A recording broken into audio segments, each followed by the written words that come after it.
So students, today we are going to talk about rationalization. Now what do we mean by rationalization? As we all know that if we have a square root of a perfect square, for example, if I have square root of 25, then it can easily be written as 5 because 5 times 5 is 25. Therefore, square root of 25 will be 5. Similarly, if I have square root of 81, it can easily be written as 9. That means if we have square roots of perfect squares, then we can easily simplify them into a rational number.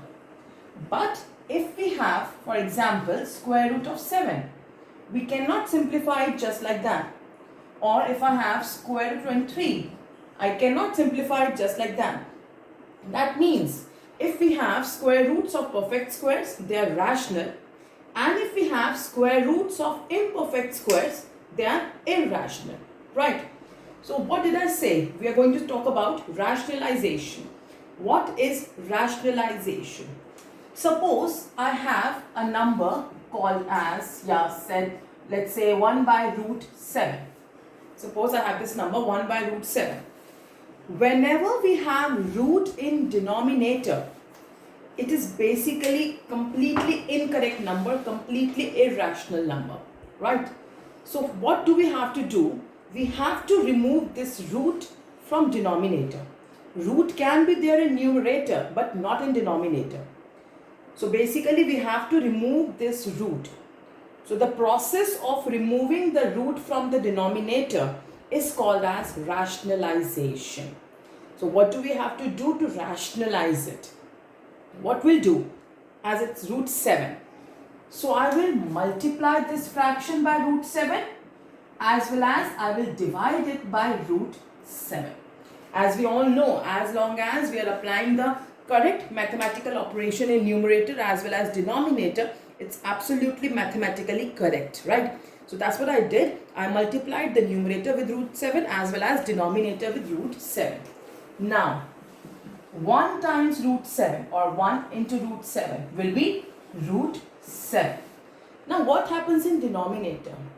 Root 7 times root 7 or root 7 multiplied by root 7 will be root 49.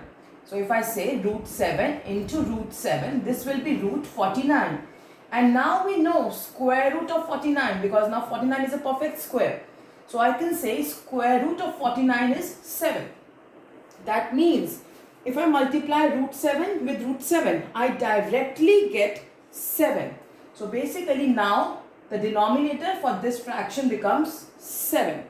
So what did I do? I multiplied it by root 7 as well as divided it by root 7. So 1 times root 7 is root 7. Root 7 times root 7 will be root 49, which directly gives me 7. So now I have removed the root from the denominator. That means I have rationalized this fraction. And for that, what did I do? I multiplied it by root 7 and divided it by root 7. So since I used root 7 to rationalize this, so root 7 becomes the rationalizing factor. The root or the number which we use to rationalize a particular fraction is called as the rationalizing factor. So in this case, root 7 is the rationalizing factor. So let's take another example. Suppose I have 5 upon root 5.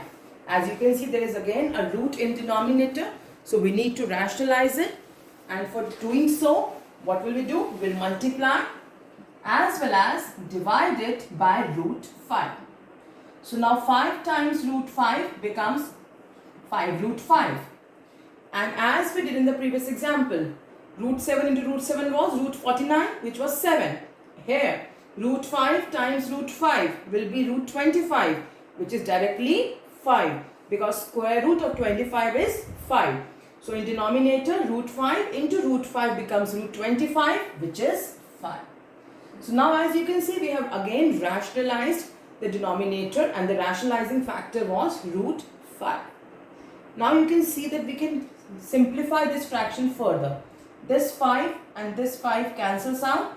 So the final answer I get is root 5. So basically 5 upon root 5 is equal to root 5.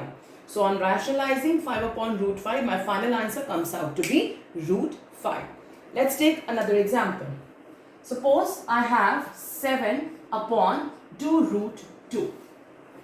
Now, again you can see there is root in denominator. So to rationalize it, we need to remove root 2. Now it's up to you. You can multiply it as well as divide it by whole denominator. You can multiply as well as divide it by 2 root 2, or you can simply multiply and divide by root 2. In both the cases, you will get the same answer. So it's always better to just multiply with root. So what I did, I multiplied and divided by root 2. So in numerator, 7 times root 2 becomes 7 root 2. And in denominator, how do we multiply the roots? Here it's only root 2. That means it's 1 in front of it, right? The coefficient is 1. So how do we multiply?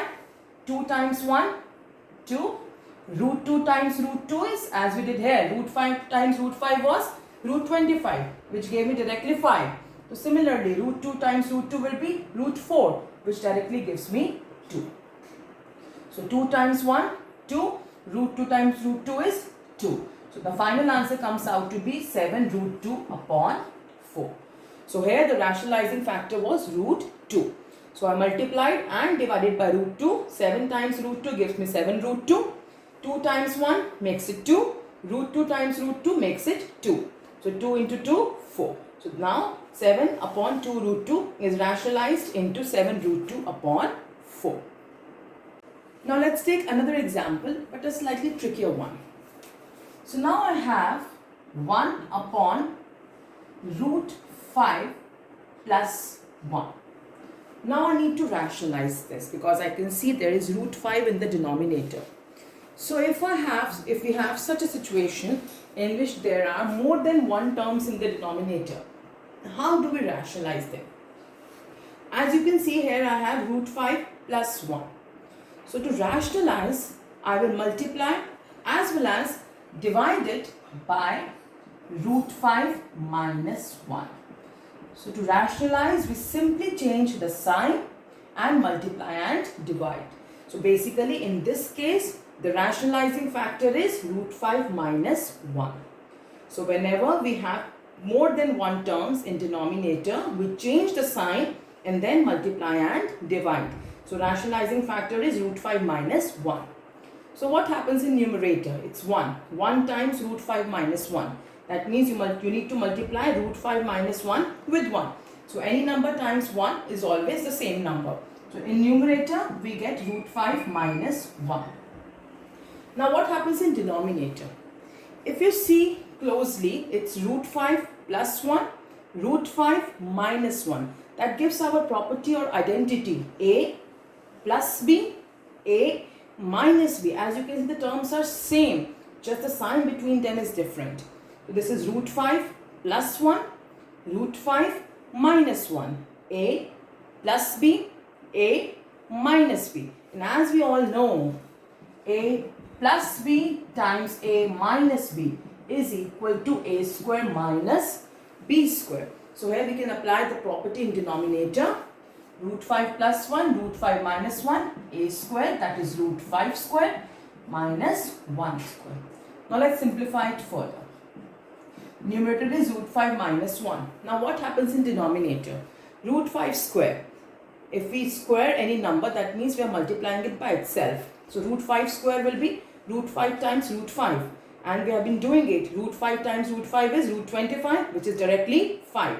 Root 7 times root 7 was root 49, which was directly 7. So here also root 5 square, that is root 5 times root 5. Root 5 into root 5, that is 5. And 1 square is 1. 1 times 1 is 1. So what do I get? Root 5 minus 1 upon 4.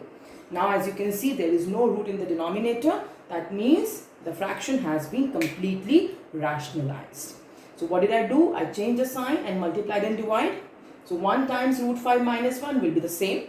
In denominator, we get the property A plus B, A minus B, A square minus B square. Root 5 square is 5 because root 5 into root 5 is root 25, which is 5. and 1 square is 1, so we get 4 in denominator, and now it has been rationalized.